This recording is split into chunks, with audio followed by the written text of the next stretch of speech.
in the optimism ecosystem, it would be things like your OP wrapped ETH, your OP USDC, wrapped ETH USDC, DAI wrapped ETH, etc. I mean, these are tokens with mass adoption, with professionals providing liquidity, professionals trading. So they'll do millions and millions in volume.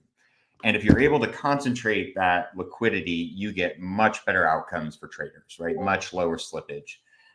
So you get just exponentially more volume. That volume might not always drive the same sort of like fee generation or things like that, but it makes up for that in just the raw amount of volume that it can create. So if you look at like Optimism or Base right now, what you see is that the vast majority of liquidity lives on Velodrome and Aerodrome. But on that handful of like super high volume pairs, most of the volume is still flowing through to Uniswap. That doesn't mean most of the rewards are being created there, but most of the volume is flowing there. So what we've recently introduced is Slipstream, which is our sort of novel take on concentrated liquidity based off of UniV3.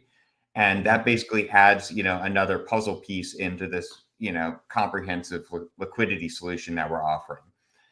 So that's just starting to ramp up on Velodrome. But I think what you're already seeing, right, before we've even had protocols shift their incentives over, shift their votes over. So this is like very much minimum viable product right now. Is Slipstream alone now is the third highest volume DEX on Optimism. It's beating Curve, it's beating Balancer, it's got barely any TVL, it's got only one aggregator integrated into it. And so if you think about the TVL differential, which is like 4 times more TVL on Aerodrome than Uniswap, and you think about just concentrating that a little bit, you can see the way in which Velodrome might have the opportunity to do the thing that no other DEX has been able to do yet, which is actually steal those volumes away from Uniswap and into a model where rewards are distributed versus just passed through to liquidity providers. Yeah, I mean, that is huge. Yeah, we're going to take an ad break. I mean, the crazy thing to me, and I feel like the reason why, watching Aerodrome, I feel obviously Aerodrome is having maybe more attention because of the obviously Coinbase listing, and then Coinbase Ventures literally saying they're going to get behind it. So that drags a lot of eyes. And then you also have, it's kind of, to a lot of people that would hate this, meme season has really drove volume to where the chains are. Like obviously Solana has just blown up and is still blowing up with memes. Base is starting to have its own meme season and things are popping up left and right. And Optimism, though, it has still, like, at least from what I've seen, hasn't had that reaction yet. And what I want to dive into once we come back from the ad break is this whole super chain narrative that is coming up more and more. And what do you think that could actually play in Velodrome and Aerodrome's rise to being the top DEX as you? So let's take an ad break and then we'll be right back.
Hey, welcome back, everyone. We are in episode 100, so make sure you smash that like button.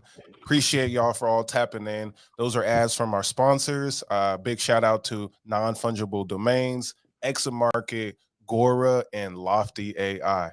So we'll pass it back to you, Alexander. Can you talk about the super chain narrative and what's happening over there? And also, big shout out to, I see Base God in the chat.